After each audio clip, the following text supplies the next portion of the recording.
Ajude os Sussurros do Imaginário a crescer. Ama os audiobooks do canal? Que tal apoiar esse projeto e ajudar a trazer ainda mais histórias incríveis para todos? Contribua com qualquer valor via Pix. Escaneie o QR Code na tela e faça parte dessa jornada literária. Seu apoio nos ajuda a produzir mais e melhor. Cada contribuição mantém viva a magia das histórias e fortalece essa comunidade de apaixonados por literatura. Muito obrigado pelo seu apoio. Bem-vindo aos Sussurros do Imaginário. Nosso canal é totalmente dedicado a audiobooks, proporcionando uma experiência imersiva para todos os amantes de boas histórias. Aqui, você pode relaxar e deixar sua imaginação fluir enquanto escuta os melhores títulos literários. Dica especial: para uma experiência ainda mais completa, recomendamos que você acompanhe o audiobook com o livro físico ou e-book. Dessa forma, você poderá desfrutar tanto da narrativa quanto do texto original, unindo os dois mundos. Pedimos desculpas especialmente aos deficientes visuais por quaisquer falhas que possam ocorrer nos audiobooks, como trechos em outras línguas, pequenos erros de narração ou tradução.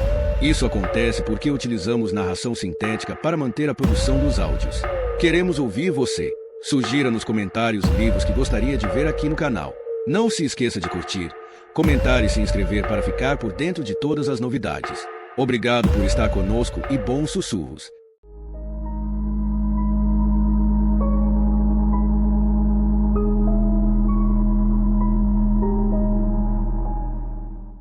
Capítulo 66. Geis. Tenho que ir, diz Irina. Um olhar nervoso para a rua escura e vazia lá fora. Já demorei muito conversando com vocês. Eu me sinto mal por simplesmente deixar que ela saia pela cidade sozinha. Ela é tão jovem, tão vulnerável. Você vai ficar bem? Pergunto. Ela me encara. Sua expressão diz: já faz tempo que cuido da minha vida, meu bem. Confio mais em mim mesma para fazer isso do que em qualquer outra pessoa. E há certo orgulho nela enquanto se afasta, uma dignidade. Sua postura ereta. A postura de uma dançarina, suponho. Penso em como bem prometeu cuidar dela. Eu poderia fazer promessas também, mas não sei se vou conseguir cumpri-las. Não quero mentir para ela, mas prometo a mim mesma, naquele momento, que se encontrar um jeito, vou ajudá-la. Enquanto Theo e eu caminhamos até o metrô, me sinto tonta, repassando tudo que Irina nos contou. Todos eles sabem, a família inteira, até o bom moço do Nick. Essa ideia me deixa enjoada. Lembro que ele me disse que estava entre um emprego e outro, que isso claramente não tinha muita importância para ele. Imagino que não. Para quem não precisa ganhar seu próprio dinheiro, para quem tem um estilo de vida financiado por um monte de garotas vendendo o próprio corpo. E se a família Meunier soubesse que bem havia descoberto a verdade sobre o Apetite Mort, o que teriam feito para evitar que um segredo como esse fosse revelado? Eu me viro para Theo. Se a reportagem do bem tivesse sido publicada, a polícia teria que agir, não é? Não importa que os Meunier tenham contatos no alto escalão. Certamente haveria pressão pública para investigar. Theo assente, mas sinto que ele não está prestando atenção ao que estou dizendo. Então ele realmente descobriu alguma coisa, no fim das contas, murmura ele depressa, quase para si mesmo. Sua voz soa muito diferente do seu habitual tom sarcástico e pessimista. Soa. Tento identificar. Animada, olho para ele. Vai ser um grande furo, diz. Isso é grandioso. É realmente grande. Ainda mais se houver figurões envolvidos. É como o escândalo sexual do President's Club, mas muito, muito mais pesado. É o tipo de coisa que ganha prêmios. Eu paro de repente. Você tá de sacanagem? Sinto a raiva pulsando pelo meu corpo. Você se importa pelo menos um pouco com o bem? Eu encaro. Você não dá a mínima, não é? Theo abre a boca para dizer alguma coisa, mas não quero ouvir uma palavra. Que ódio. Quer saber? Vai se fuder. Saio pisando duro para longe dele, o mais rápido que consigo com esses saltos ridículos. Não sei ao certo para onde estou indo, e é claro que meu celular idiota está sem internet, mas vou pensar em alguma coisa. É muito melhor do que ter que passar literalmente mais um segundo que seja na companhia dele. Geis. Grita Theo. Estou quase correndo agora. Viro à esquerda em outra rua. Não o escuto mais, graças a Deus. Acho que é esse o caminho. Mas o problema é que todas as malditas lojas de celular parecem exatamente iguais, ainda mais com as luzes apagadas e as grades baixadas, sem ninguém por perto. Há um cheiro estranho e acre vindo de algum lugar, como se fosse plástico queimado. Que babaca. Acho que estou chorando. Por que estou chorando? No fundo, eu sempre soube que não podia confiar nele. Suspeitei que tinha algum interesse na primeira vez que nos encontramos. Então não é nenhuma grande surpresa. Deve ser tudo acumulado, o estresse dos últimos dias. Ou Irina e o horror de tudo que ela acabou de nos contar. Ou simplesmente o fato de que, embora parte de mim estivesse esperando por isso, eu meio que desejei estar errada. Só desta vez. E agora que estou sozinha, de novo, como sempre, viro em outra rua. Hesito. Acho que não reconheço este lugar. Mas parece haver estações de metrô por toda a cidade. Se eu andar mais alguns quarteirões, com certeza vou encontrar uma. Em meio à agitação dos meus pensamentos raivosos, me dou conta, vagamente, de alguma comoção nas proximidades. Berros e gritos. Uma festa de rua? Talvez eu deva ir até lá, porque acabei de perceber que há um sujeito sozinho do outro lado da rua, vindo na minha direção com as mãos nos bolsos, e claro que não deve ser nada, mas não quero pagar para ver. Eu me viro e sigo o barulho. Mas já é tarde demais quando me dou conta de que não se trata de uma festa de rua. Vejo um grupo de pessoas correndo, algumas delas usando balaclavas, óculos de natação e máscaras de esqui. Grandes nuvens de fumaça preta surgem no ar. Escuto gritos, berros, sons metálicos altos. O calor ruge na minha direção em uma onda poderosa e vejo o fogo no meio da rua. Chamas tão altas que alcançam as janelas do segundo andar dos prédios em frente. No meio, vejo apenas a carcaça enegrecida de uma viatura da polícia que foi tombada e incendiada. Então noto a polícia se aproximando dos manifestantes com equipamento anti-choque, capacetes e viseiras de plástico, balançando cacetetes. Ouço o estalido dos golpes. E misturada a fumaça preta a outro tipo de vapor, acinzentado, se espalhando, vindo até mim. Por um momento, fico paralisada, imóvel, apenas observando tudo aquilo. As pessoas estão vindo correndo, zigue-zagueando ao meu redor, empurrando, gritando, desesperadas, segurando lenços e camisetas sobre a boca. Um sujeito ao meu lado se vira e joga algo, uma garrafa, na polícia. Eu me viro e sigo a multidão, tentando correr. Mas há muita gente, e a fumaça cinza está me alcançando, serpenteando ao meu redor. Começo a tossir e não consigo parar. Tenho a sensação de estar sufocando. Meus olhos ardem, lacrimejando tanto que mal enxergo. Então me choco, bem, em outro corpo, alguém que está parado no meio da debandada. Eu ricocheteio para trás, sem fôlego por causa do impacto.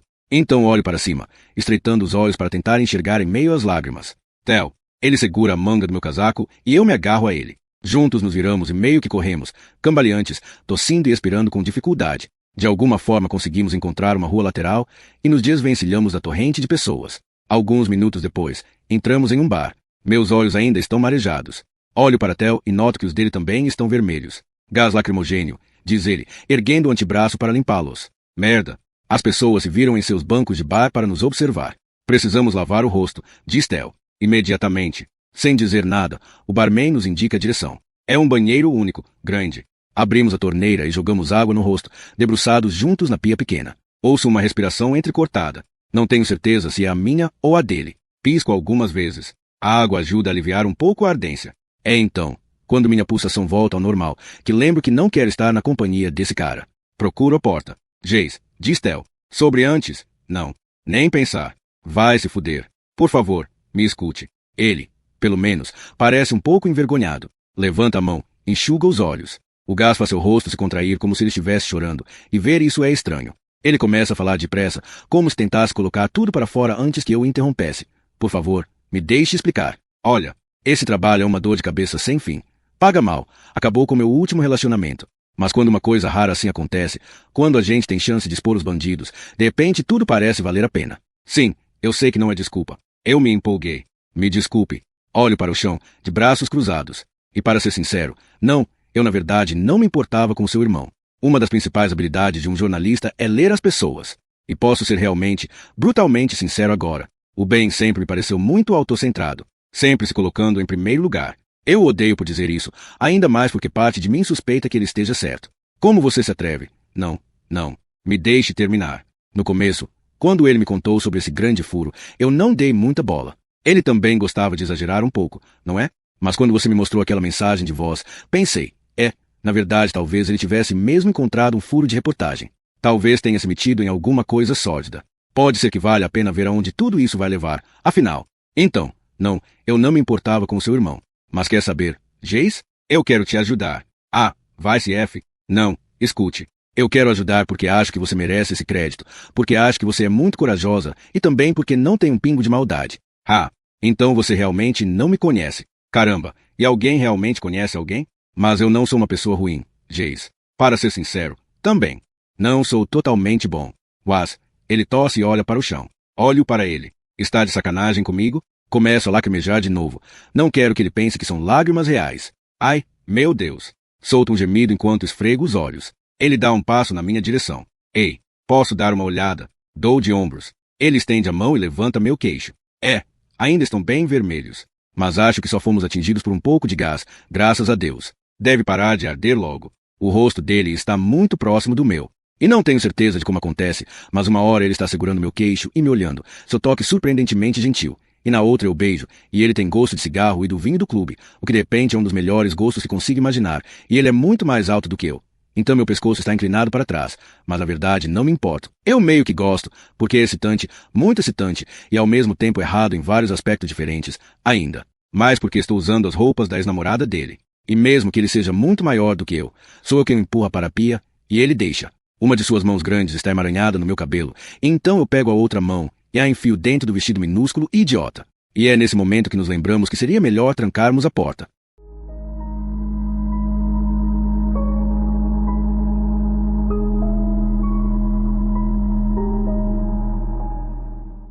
Capítulo 67. Sophie. Cobertura. Os outros foram embora da cobertura. Mandei Mimi para o apartamento dela, para esperar. Não quero que ela testemunhe nada do que está por vir. Minha filha é muito frágil. Nosso relacionamento também.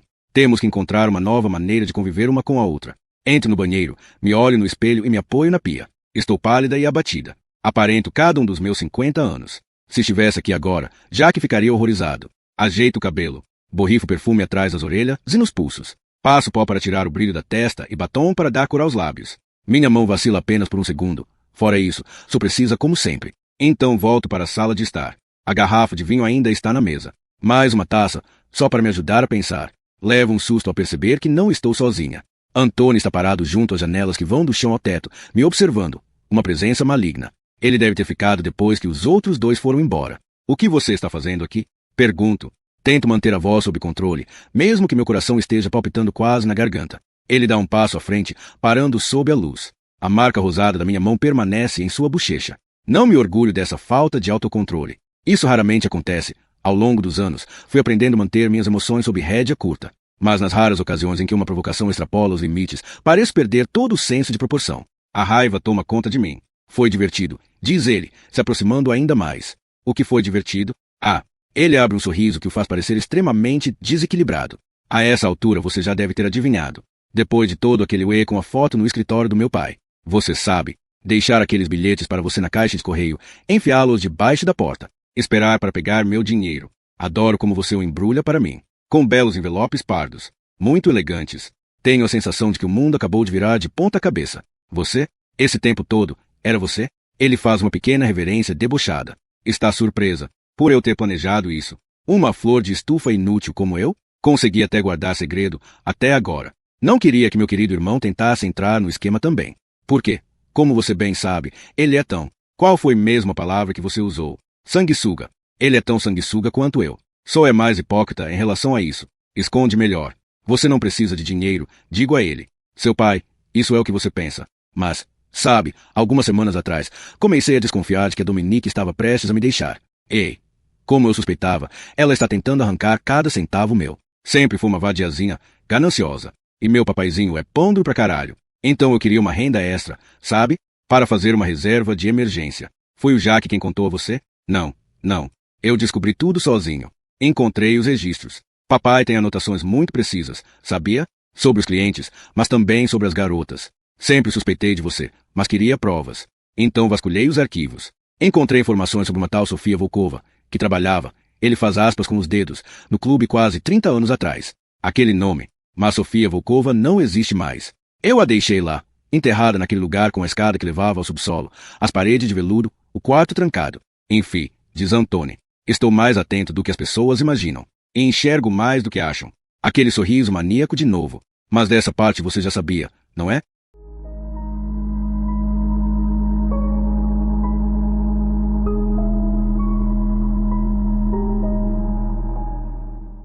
Capítulo 68. Geis. Theo e eu caminhamos juntos até o metrô.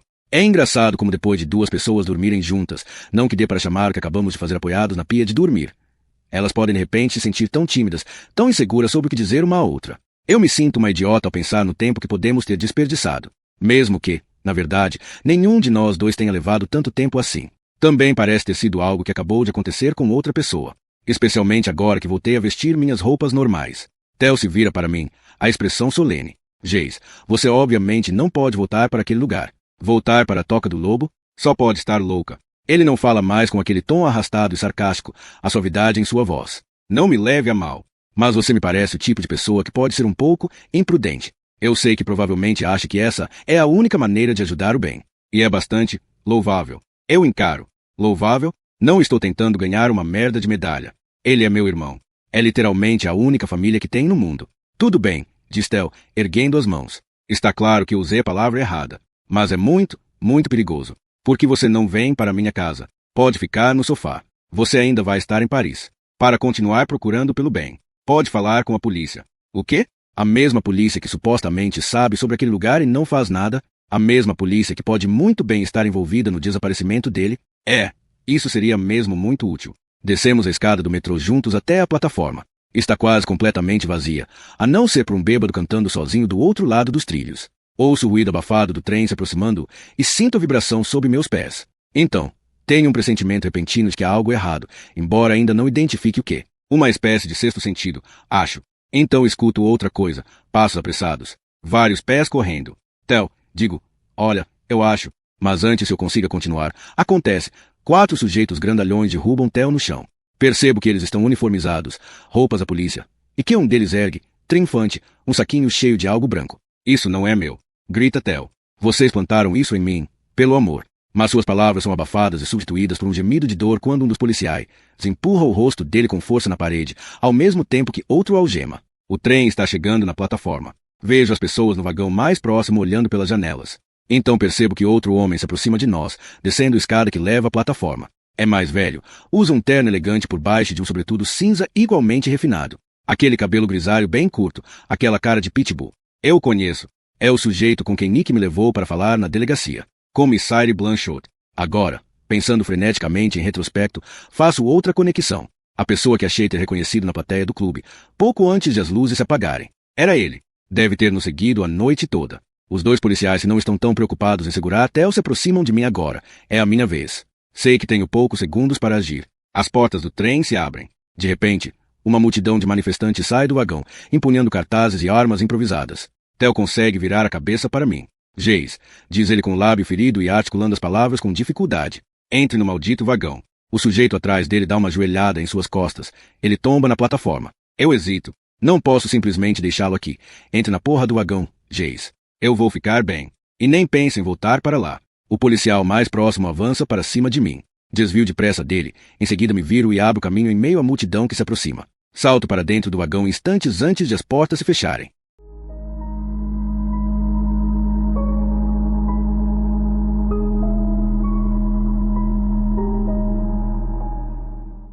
Capítulo 69. Sophie. Cobertura. Bem, diz Antônio, por mais que eu tenha curtido nosso papo, gostaria do meu dinheiro agora. Por favor. Ele estende a mão. Pensei em vir pegá-lo pessoalmente. Porque já faz 3 dias que estou esperando. Você sempre foi tão rápida, tão diligente. E por motivo de força maior, você sabe, deixei passar um dia, mas não posso esperar para sempre. Minha paciência tem limite. Eu não tenho esse dinheiro, digo. Não é tão fácil quanto você pensa. Acho que é fácil pra caralho. Antônio gesticula, indicando o apartamento. Olhe só para esse lugar. Eu tiro o relógio e entrego a ele. Pronto. Fique com isto. É um Cartier Pantere. Eu vou dizer ao seu pai que foi para o concerto. Ah, mas não. Ele ergue a mão, fingindo estar ofendido. Não vou sujar minhas mãos. Afinal, sou filho do meu pai, como você sabe, não é? Eu gostaria de outro belo envelope pardo cheio de dinheiro. Por favor. Combina perfeitamente com você, não acha? O exterior elegante, a realidade suja e barata por dentro. O que foi que eu fiz para você me odiar tanto? Eu nunca fiz nada contra você. Antônio ri. Está me dizendo que realmente não sabe? Ele se aproxima um pouco mais e sinto o cheiro de álcool em seu hálito. Você não é nada, nada comparado à minha mãe. Ela era de uma das famílias mais tradicionais da França. Uma linhagem francesa verdadeiramente distinta, imponente, nobre. Você sabia que a família dela acha que ele a matou? Os melhores médicos de Paris não descobriram o que a estava deixando tão doente. E depois que ela morreu, ele a substituiu por quem? Por você. Para ser sincero, eu não precisava nem ver os registros. Eu soube que você era assim que te conheci. Dava para saber pelo seu cheiro. Minha mão coça para esbofeteá-lo outra vez. Mas não vou me permitir perder o controle. Em vez disso, digo, seu pai vai ficar muito decepcionado com você. Ah, não me venha com a tática da decepção. Não funciona mais comigo. Sou uma decepção para ele desde que saí da chat da minha pobre mãe. E ele nunca me deu nada. Pelo menos nada que não viesse atrelado à culpa e à recriminação. A única coisa que ele me deu foi o amor pelo dinheiro e um complexo de Édipo do caralho. Se ele souber disso, que você está me ameaçando, ele vai cortar todo o seu dinheiro. Só que ele não vai ficar sabendo, vai? Você não pode contar para ele. Esta é justamente a questão. Não pode deixá-lo descobrir. Porque tem tantas coisas que eu poderia contar. Outras coisas que aconteceram dentro deste apartamento. Ele faz uma expressão pensativa. Como é mesmo aquele ditado? Quando le chat n'est pas là, les souris dancem. Quando o gato sai, os ratos fazem a festa. Ele pega o celular e o movimenta para a frente e para trás diante do meu rosto. O número de Jack, bem ali, na tela. Você não faria isso, digo. Porque se fizer, não vai receber o seu dinheiro. Bem, não é exatamente essa a ideia. Beco sem saída, ma chère Bellemere. Você paga, eu não conto. E você não quer que eu conte ao papai, não é? Sobre todas as outras coisas que sei? Ele me lança um olhar mal intencionado. Da mesma maneira que fez quando saí do apartamento do terceiro andar certa noite, e ele emergiu das sombras no corredor. Ele me olhou de cima a baixo de uma forma que nenhum enteado deveria olhar para a madrasta. Seu batom, ma chère Bellemere, disse ele, com um sorriso desagradável. Está borrado. Bem aqui. Não, digo a Antônia agora. Não vou te dar mais nada. Como é que é? Ele coloca a mão em concha atrás da orelha. Desculpe, não entendi. Não, você não vai receber dinheiro algum. Não vou dar um centavo a você. Ele franze a testa. Mas vou contar para o meu pai. Vou contar para ele sobre a outra coisa. Ah, não, não vai. Eu sei que estou em território perigoso, mas não resisto a falar, a desmascará-lo. Ele acena lentamente para mim com a cabeça, como se eu fosse estúpida demais para entendê-lo. Eu garanto a você, pode ter certeza de que vou contar. Ótimo. Mande uma mensagem para ele agora. Vejo um espasmo de confusão em seu rosto. Sua vagabunda estúpida. Dispara ele. Qual é o seu problema? E de repente ele parece inseguro, até mesmo amedrontado. Eu contei a Benjamin Daniel sobre Sofia Volkova. Esse foi meu ato mais imprudente. Mais do que qualquer outra coisa que eu tenha feito com ele. Tínhamos tomado banho juntos naquela tarde. Ele havia lavado meu cabelo. Talvez tenha sido esse ato simples, muito mais íntimo que o sexo, à sua maneira, que libertou algo dentro de mim, que me encorajou a contar a ele sobre a mulher que pensei ter deixado para trás em um quarto trancado sob uma das ruas mais elegantes da cidade.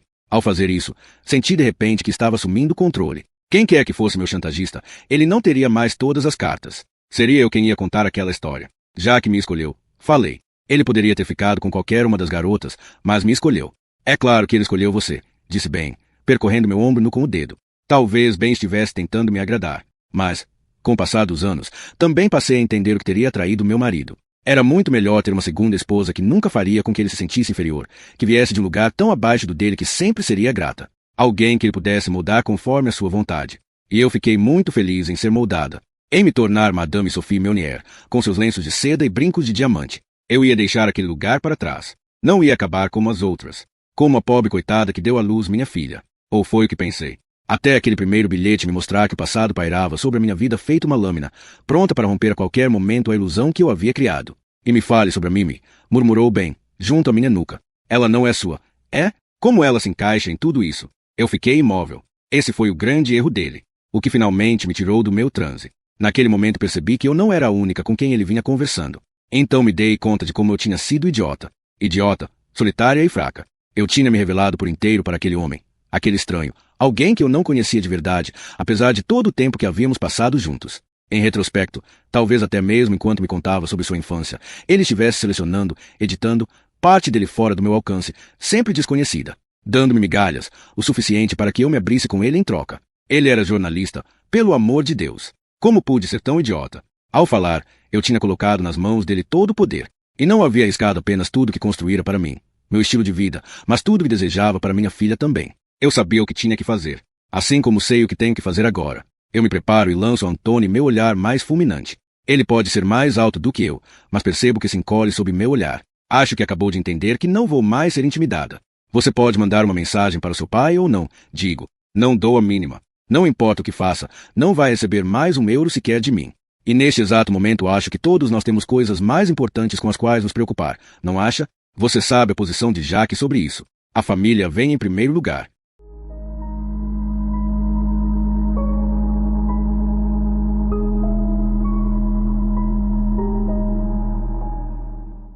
Capítulo 70. Geis. Estou de volta. De volta a esta rua tranquila com lindos prédios. Um sentimento familiar toma conta de mim. O resto da cidade, do mundo, parece muito distante. Penso nas palavras de Theo. Você me parece o tipo de pessoa que pode ser um pouco imprudente. Fiquei com raiva, mas ele tem razão. Sei que parte de mim é atraída pelo perigo. Parte de mim até mesmo procura o perigo. Talvez seja loucura. Talvez se Theo não tivesse acabado de ser preso, eu estivesse indo para sua casa como ele disse que eu deveria fazer. Talvez tivesse passado a noite no sofá dele. Talvez não. Mas nas atuais circunstâncias não tenho para onde ir, sei que não posso ir à polícia. Também sei que se quiser descobrir o que aconteceu com Ben, o apartamento é minha única opção. O segredo está no prédio. Tenho certeza. Não vou encontrar respostas fugindo. Também tive um pressentimento naquele dia com nossa mãe. Ela estava estranha naquela manhã. Melancólica. Não parecia ela mesma. Um sorriso vago, como se já estivesse muito longe. Alguma coisa me disse que eu não deveria ir à escola. Quem sabe poderia falsificar um atestado médico, como já tinha feito antes. Mas ela não estava triste nem assustada. Só um pouco distraída. Eu teria aula de educação física e, acredite se quiser, era boa em esportes. Para completar, era verão, e eu não gostava de ficar perto da minha mãe quando ela estava daquele jeito. Então fui à escola e me esqueci completamente da existência dela por algumas horas, da existência de qualquer coisa que não fosse meus amigos, a corrida de 3 pernas, a corrida do saco e todas essas coisas bobas. Quando cheguei em casa, 4:10, eu soube. Antes mesmo de chegar ao quarto. Antes mesmo de arrombar a fechadura e abrir a porta. Achei que talvez ela tivesse mudado de ideia, lembrado que tinha filhos que precisavam mais dela do que ela precisava ir embora. Porque não estava deitada placidamente na cama. Ela estava deitada de bruços, como um quadro de alguém dando braçadas, congelada no ato de nadar em direção à porta. Nunca mais vou ignorar um pressentimento. Se eles fizeram alguma coisa com Ben, sei que não há ninguém melhor do que eu para descobrir. Nem mesmo a polícia subornada por eles. Ninguém a não ser eu. Na verdade, não tenho nada a perder. Mais do que qualquer outra coisa, sinto que algo me atrai para este lugar. Algo me faz voltar para a Toca do Lobo, como disse Theo. Quando ele disse isso, achei melodramático, mas, ao parar diante do portão e olhar para cima, tenho a sensação de que ele estava certo. Como se este lugar, este edifício, fosse uma criatura enorme pronta para me engolir. Não há sinal de ninguém por perto quando entro no prédio, nem mesmo da concierge. As luzes dos apartamentos estão todas apagadas. Tudo parece tão mortalmente silencioso quanto na noite em que cheguei. Está tarde, acho. Digo a mim mesma que deve ser apenas minha imaginação que faz com que o silêncio pareça pesado, como se o prédio estivesse esperando por mim. Vou em direção à escada. Estranho. Algo chama minha atenção na penumbra. Uma pilha grande e desmazelada de roupas junto aos degraus, esparramada no carpete. O que isso está fazendo aqui? Procuro o interruptor. Acendo as luzes. Olho de novo para a pilha de roupas velhas. Sinto um nó no estômago. Ainda não identifico o que é, mas um instante depois eu sei. Simplesmente sei. O que quer que esteja ali é algo ruim. Algo que não quero ver. Sigo para a escada como se estivesse caminhando dentro da água, enfrentando resistência, mas ao mesmo tempo sabendo que tenho que ir até lá e olhar. À medida que me aproximo, consigo distinguir com mais clareza. Há uma forma sólida visível envolvida pela maciez do tecido. Meu Deus, não tenho certeza se sussurro em voz alta ou apenas na minha mente. Agora vejo com uma nitidez terrível que se trata de uma pessoa, deitada de bruços, com os braços abertos no chão. Imóvel. Definitivamente imóvel. De novo, não. Eu já vivi isso. O corpo diante de mim, terrivelmente estático. Ai, meu Deus, ai, meu Deus. Vejo pontinhos de luz dançando diante dos meus olhos. Respire, Jace. Apenas respire. Cada parte de mim quer gritar, correr na direção oposta. Eu me forço a me agachar. Há uma chance de ela ainda estar viva. Eu me abaixo, estendo a mão, toco seu ombro. Sinto a bile subindo pela garganta, me fazendo engasgar. Engulo em seco. Viro a concierge. Seu corpo se move como se de fato fosse apenas um amontoado frouxo de roupas velhas, flácido demais, inconsciente demais. Algumas horas atrás, ela estava me alertando para tomar cuidado. Estava com medo. Agora está. Pressiono 2 dedos no pescoço dela, certa de que não vou sentir nada. Mas acho que sinto alguma coisa. Será que é? Sim. Sob meus dedos há uma intermitência, uma pulsação. Fraca, mas perceptível. Ela ainda está viva, mas por pouco. Olho para a escada escura, em direção aos apartamentos. Sei que não foi um acidente. Sei que um deles fez isso.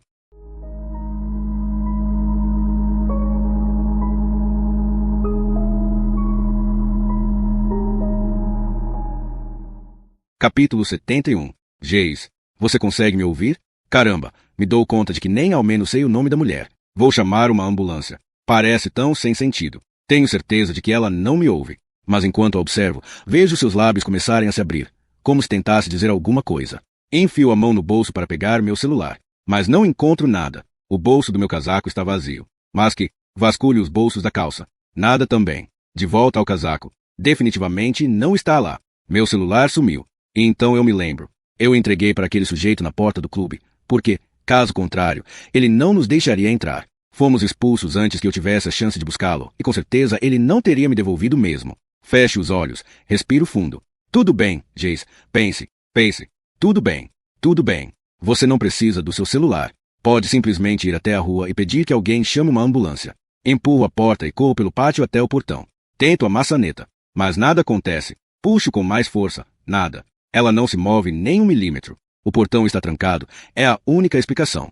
Imagino que o mesmo mecanismo que permite que ele seja aberto com o código também pode ser usado para trancá-lo. Tento pensar racionalmente. Mas é difícil, porque o pânico começa a tomar conta de mim. O portão é a única maneira de sair deste lugar. E, se está trancado, significa que estou presa aqui dentro. Não tem saída. Será que consigo escalar o portão? Olho para cima, esperançosa. Mas é apenas uma placa de aço, não há onde me apoiar. Além disso, há pontas afiadas de ferro no topo, ao longo de todo o muro, de ambos os lados, cacos de vidro que me cortariam em pedacinhos se eu tentasse subir. Corro de volta para o prédio, para a escada. Quando volto, vejo que a concierge conseguiu se sentar e está com as costas apoiadas na parede perto da escada. Mesmo na penumbra, noto o corte na linha do cabelo, onde ela deve ter batido a cabeça no chão de pedra. Nada de ambulância. Sussurra ela, balançando a cabeça para mim. Nada de ambulância. Nada de polícia. Você ficou louca? Eu tenho que ligar. Mas paro na hora, porque ela acabou de olhar para a escada atrás de mim. Sigo seu olhar. Nick está parado lá, no topo do primeiro lance de degraus. Oi, Jace, diz ele. Precisamos conversar.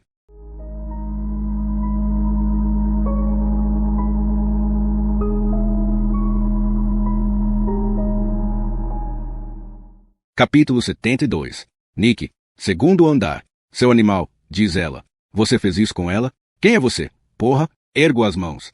Não fui eu. Acabei de encontrá-la. Foi Anthony, claro. Indo longe demais, como sempre. Uma senhora, pelo amor de Deus. Empurrá-la dessa forma. Deve ter sido um acidente horrível. Olha só, preciso explicar algumas coisas. Podemos conversar? Não, diz ela. Não, eu não quero conversar, Nick. Por favor, Jace. Por favor, você tem que confiar em mim. Preciso que ela fique calma. Que não faça nada precipitado.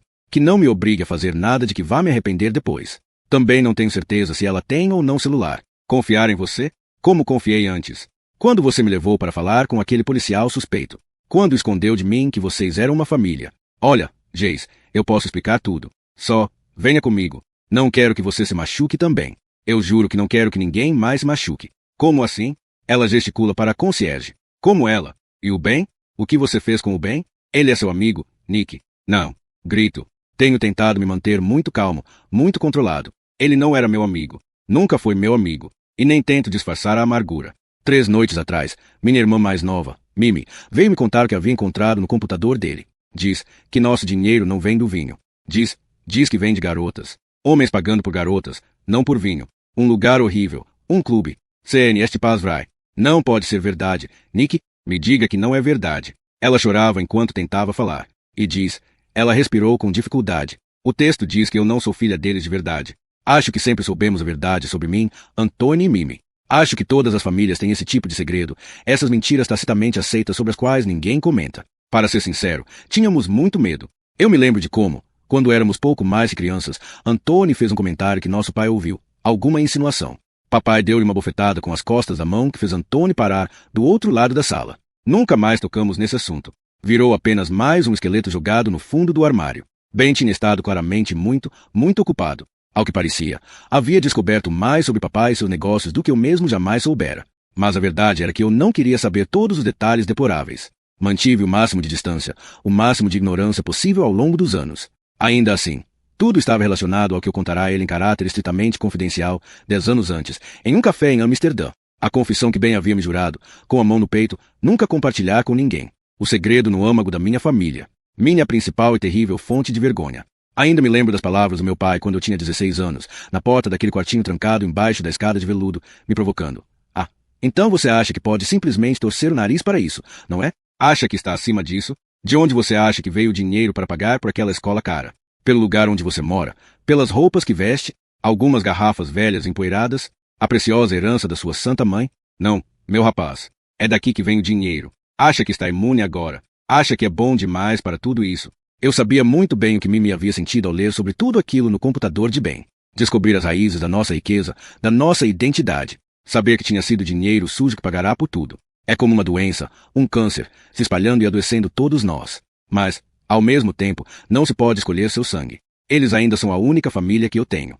Quando Mimi me contou que havia lido tudo, a mensagem casual de bem meses antes, nosso encontro no bar, a mudança para este prédio, de repente se revelou não uma feliz coincidência, mas algo muito mais calculado. Pensado. Ele havia me usado para concretizar as próprias ambições. E agora ia destruir minha família. E, no processo, aparentemente não se importava em me destruir também. Pensei mais uma vez naquele velho ditado francês sobre família.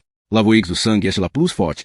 O sangue fala mais alto. Eu não tinha escolha. Sabia o que precisava fazer. Assim como sei o que preciso fazer agora.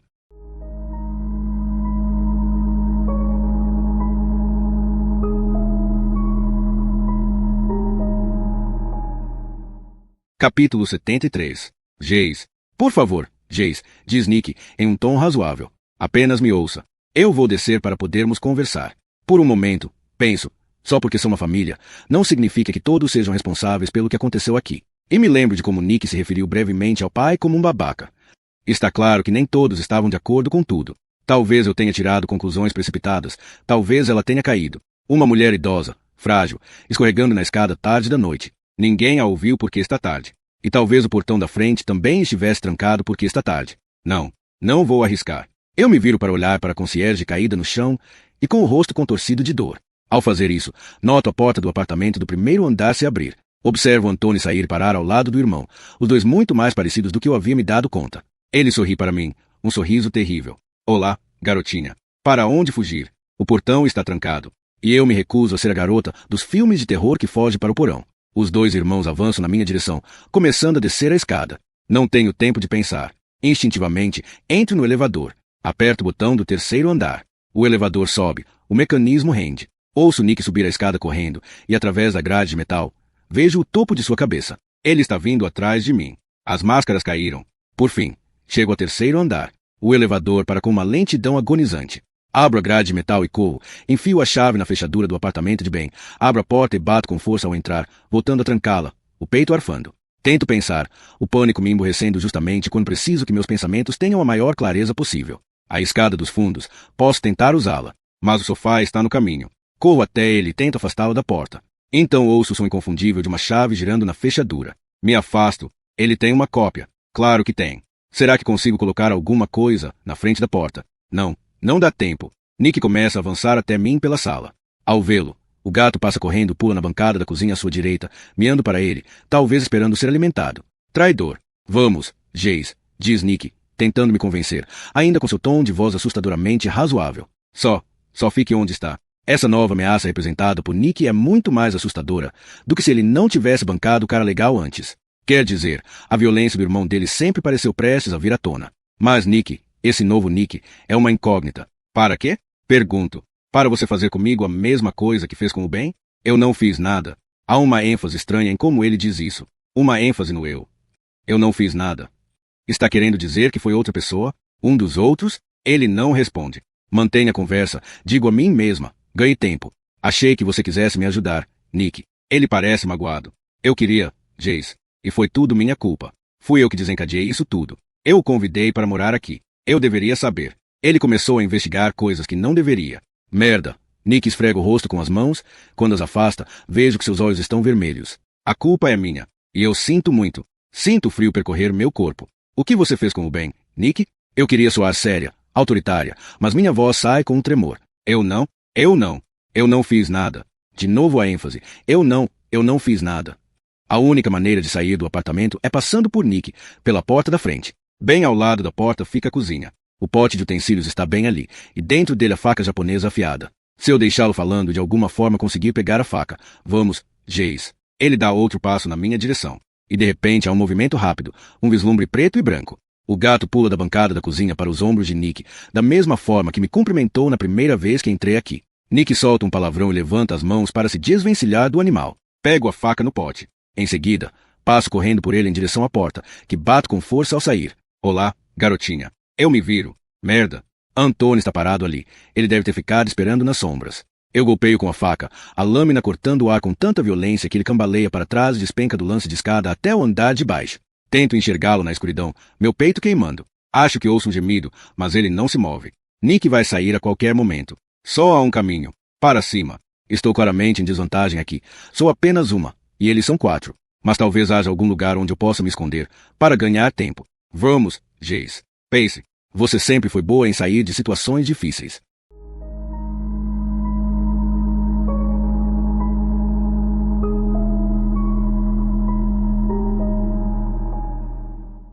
Capítulo 74. Mimi, quarto andar. O que está acontecendo lá fora? Mamãe?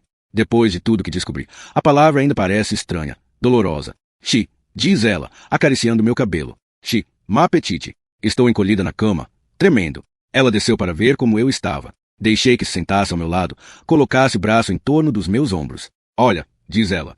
Apenas fique aqui, está bem? Vou lá fora ver o que houve. Eu agarro seu pulso. Não. Por favor, não me deixe sozinha. Detesto a carência em minha voz, minha dependência, mas não consigo evitar. Por favor. Mama, vão ser só alguns minutos. Tenho que ver. Não. Por favor, não me deixe aqui. Mimi, diz ela, bruscamente. Solte meu braço, por favor, mas continue me agarrando a ela. Apesar de tudo, não quero que me deixe. Por quê? Se isso acontecer, serei só eu com meus pensamentos, feito uma garotinha com medo dos monstros debaixo da cama.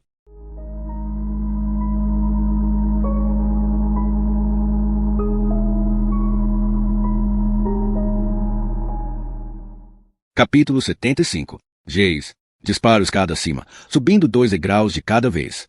O medo me faz correr como nunca antes. Por fim, chego ao último andar, na outra extremidade da porta da cobertura, diante da escada de madeira que leva aos antigos quartos dos empregados. Começo a subir, adentrando a escuridão.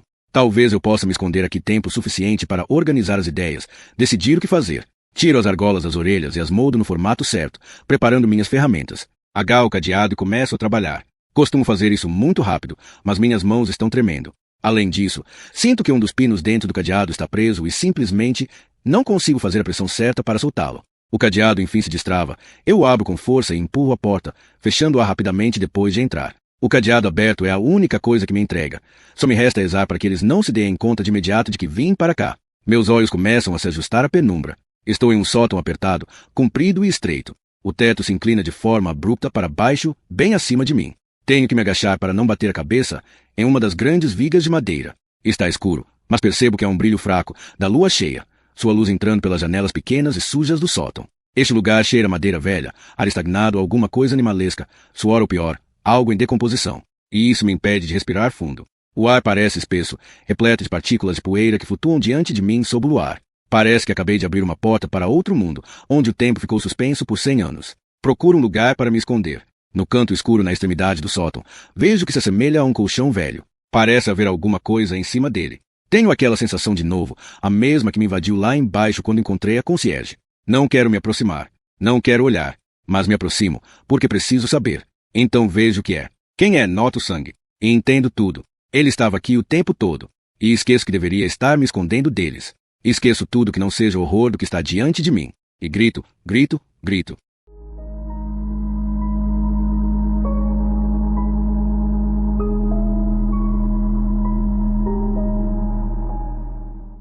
Capítulo 76. Mimi, quarto andar. Um grito atravessa o apartamento. Ele está morto. Ele está morto. Vocês mataram ele. Caralho. Solto o braço da minha mãe. O barulho da tempestade na minha cabeça está ficando cada vez mais alto. É como um enxame de abelhas. Depois é como ser engolida pelo turbilhão de ondas. E então como estar no meio de um furacão. Mas ainda não é alto o suficiente para bloquear os pensamentos que começam a surgir. As lembranças. Eu me lembro de sangue. Muito sangue. Sabe quando você é criança e não consegue dormir porque tem medo dos monstros debaixo da cama? Bem, o que acontece quando você começa a suspeitar que o monstro talvez seja você mesma? Onde você se esconde? É como se as lembranças tivessem sido mantidas atrás de uma porta trancada em minha mente. Eu conseguia ver a porta. Sabia que estava lá, e sabia que havia algo terrível atrás dela.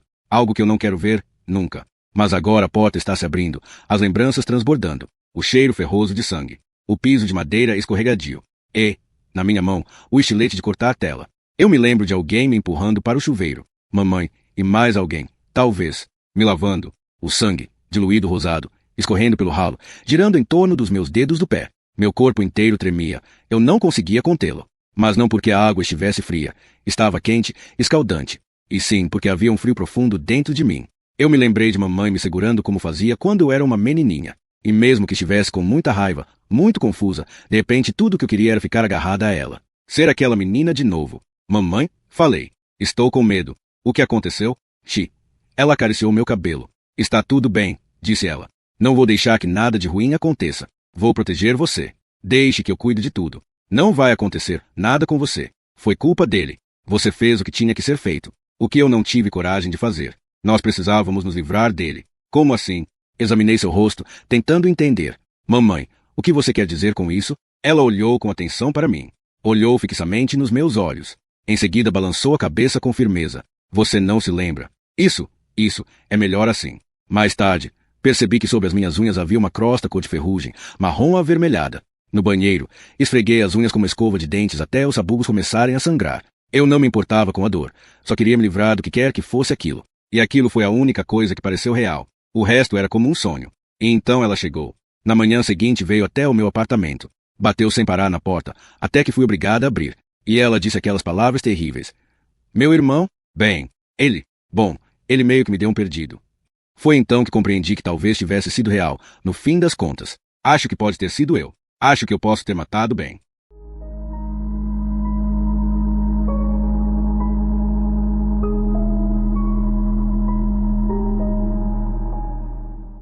Capítulo 77. Sophie. Cobertura. Ele está morto. Ele está morto. Vocês mataram ele. Caralho. Tenho que ir, Sherry. Digo a Mimi. Tenho que dar um jeito nisso. Saio do apartamento, deixando minha filha sozinha. Olho para cima. Aconteceu. A garota está nas chambres de Bonnie. Ela o encontrou. Eu me lembro de abrir a porta do apartamento dele naquela noite terrível. Minha filha, coberta de sangue. Ela abriu a boca como se fosse falar ou gritar, mas não saiu nada. A concierge também estava lá. Não sei como. Mas é claro que estava. Ela vê e sabe tudo, perambulando por este prédio como um espectro. Fiquei olhando para a cena em estado de choque. Então, fui tomada por um estranho senso de praticidade. Precisamos dar um banho nela, afirmei. Limpar todo esse sangue. A concierge assentiu. Pegou Mimi pelos ombros e a levou para o chuveiro. Mimi murmurava uma torrente de palavras. Sobre bem, sobre traição, sobre o clube. Ela sabia. E, por alguma razão, não tinha ido até mim. Quando estava limpa, foi levada pela concierge de volta para o apartamento dela. Percebi que minha filha estava em choque. Eu queria ir com ela, confortá-la. Mas primeiro tinha que lidar com as consequências do que ela havia feito. Algo que, com toda a sinceridade, eu mesma já tinha pensado em fazer. Peguei e usei todos os panos de prato do apartamento. Todas as toalhas do banheiro. Todas encharcadas de carmesim.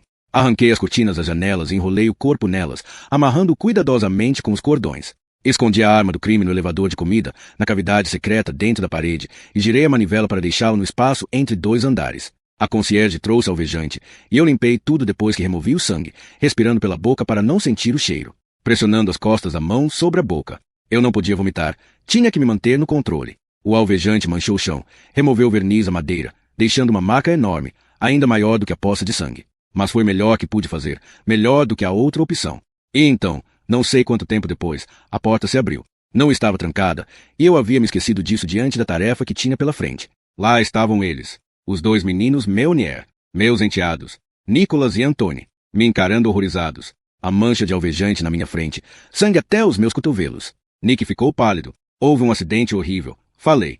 Meu Deus, disse Nick, engolindo em seco. Isso é, houve uma longa pausa enquanto eu tentava pensar no que dizer. Achei melhor não mencionar Mimi. Decidi que Jack poderia levar a culpa, como um pai deve fazer. Aquilo tudo, no fim das contas, era por causa dele. Então eu disse, o pai de vocês descobriu no que Ben estava trabalhando. Ai, meu Deus! Nick escondeu o rosto nas mãos. E em seguida gemeu como uma criança pequena. Um som de sofrimento terrível. Seus olhos estavam marejados, a boca aberta. É tudo culpa minha. Eu contei ao papai. Contei a ele o que a Mimi havia descoberto, o que o Ben estava escrevendo. Eu não fazia ideia. Se eu soubesse... Ai, meu Deus! Por um momento, ele pareceu cambalear. Em seguida, saiu correndo da sala. Eu o ouvi vomitando no banheiro. Anthony ficou parado, os braços cruzados. Parecia igualmente enjoado, mas percebi que estava determinado a resistir. Bem feito para ele, esse putain de Butter, disse ele. Por fim, eu mesmo teria feito isso, mas não parecia convencido. Alguns minutos depois, Nick voltou, ainda pálido, porém determinado. Nós 3 ficamos ali, olhando uns para os outros. Nunca tínhamos sido como uma família, mas agora estávamos estranhamente unidos. Não trocamos nenhuma palavra, apenas um aceno silencioso de solidariedade. Então começamos a trabalhar.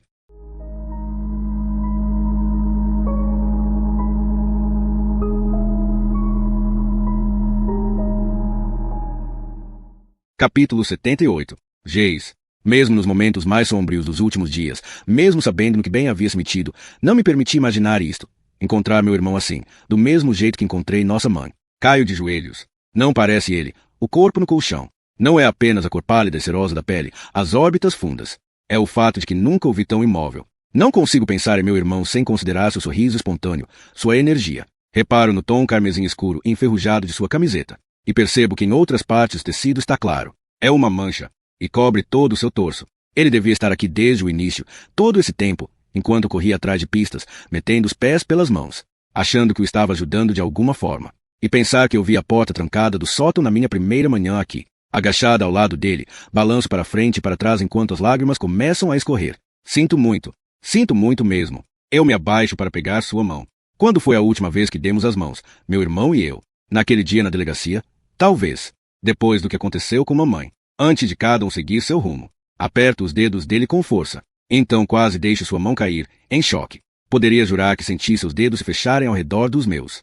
Sei que é minha imaginação, só pode ser. Mas, por um momento, realmente pensei. Olho para ele. Seus olhos estão abertos. Não estavam abertos antes. Estavam? Fico de pé e me debruço sobre ele. O coração disparado. Bem? Tenho certeza de que acabei de vê-lo piscar. Bem? Outra piscadela. Não foi minha imaginação. Vejo seus olhos tentando focar nos meus. E em seguida ele abre a boca, mas nenhum som sai. Então, Jace. É pouco mais do que um sussurro, mas definitivamente o ouvi dizer isso. Ele fecha os olhos de novo, como se estivesse muito cansado. Bem, digo, vamos. Ei, sente-se. De repente, parece muito importante levantá-lo. Enfio os braços sob suas axilas. Ele é praticamente um peso morto, mas de alguma forma consigo colocá-lo sentado. Ele meio que tomba para frente, os olhos turvados pela confusão, mas abertos. Ah, bem. Seguro seus ombros, sem me atrever a abraçá-lo, caso ele esteja muito ferido. Lágrimas escorrem pelo meu rosto e eu deixo. Ai, meu Deus. Bem, você está vivo. Você está vivo. Ouço uma porta bater atrás de mim. É a porta do sótão. Por um momento, eu realmente havia me esquecido de qualquer outra coisa e de qualquer outra pessoa. Então me viro, lentamente. Sophie Meunier está lá. Atrás dela, Nick. E por mais atordoada que eu esteja por causa de tudo que acabou de acontecer, ainda assim percebo uma grande diferença na expressão deles. O rosto de Sophie é uma máscara intensa e aterrorizante, mas o de Nick, ao olhar para Ben, transparece surpresa, horror e confusão. Na verdade, Nick parece, e essa é a única maneira que consigo pensar em descrevê-lo, estar vendo um fantasma.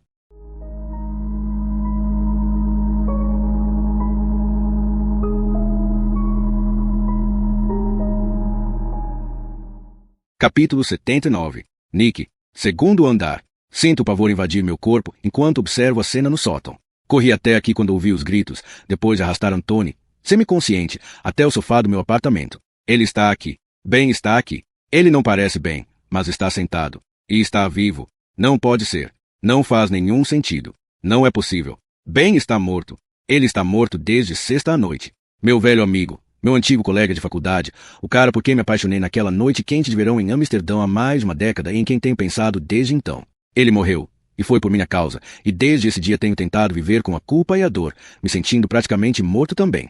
Olho para minha madrasta, esperando ver meu choque refletido em sua expressão. Mas não há choque. Não parece uma surpresa para ela. Ela sabia. É a única explicação. Por que mais estaria tão calma?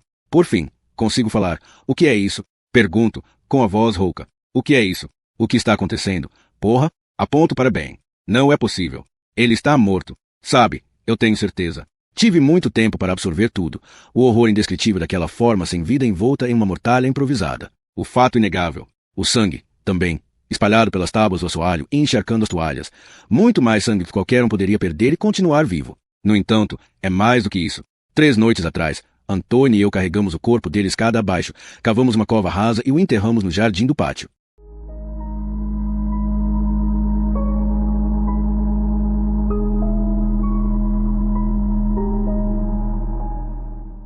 Capítulo 79. Nick. Segundo andar. Sinto o pavor invadir meu corpo enquanto observo a cena no sótão. Corri até aqui quando ouvi os gritos, depois de arrastar Anthony, semiconsciente, até o sofá do meu apartamento. Ele está aqui. Ben está aqui. Ele não parece bem, mas está sentado. E está vivo. Não pode ser. Não faz nenhum sentido. Não é possível. Ben está morto. Ele está morto desde sexta à noite. Meu velho amigo. Meu antigo colega de faculdade, o cara por quem me apaixonei naquela noite quente de verão em Amsterdã há mais de uma década e em quem tenho pensado desde então. Ele morreu, e foi por minha causa, e desde esse dia tenho tentado viver com a culpa e a dor, me sentindo praticamente morto também. Olho para minha madrasta, esperando ver meu choque refletido em sua expressão. Mas não há choque. Não parece uma surpresa para ela. Ela sabia. É a única explicação. Por que mais estaria tão calma? Por fim, consigo falar. O que é isso? Pergunto, com a voz rouca. O que é isso? O que está acontecendo? Porra, aponto para Ben. Não é possível. Ele está morto. Sabe, eu tenho certeza. Tive muito tempo para absorver tudo. O horror indescritível daquela forma sem vida envolta em uma mortalha improvisada. O fato inegável. O sangue, também, espalhado pelas tábuas do assoalho e encharcando as toalhas. Muito mais sangue que qualquer um poderia perder e continuar vivo. No entanto, é mais do que isso. 3 noites atrás, Antônio e eu carregamos o corpo dele escada abaixo, cavamos uma cova rasa e o enterramos no jardim do pátio.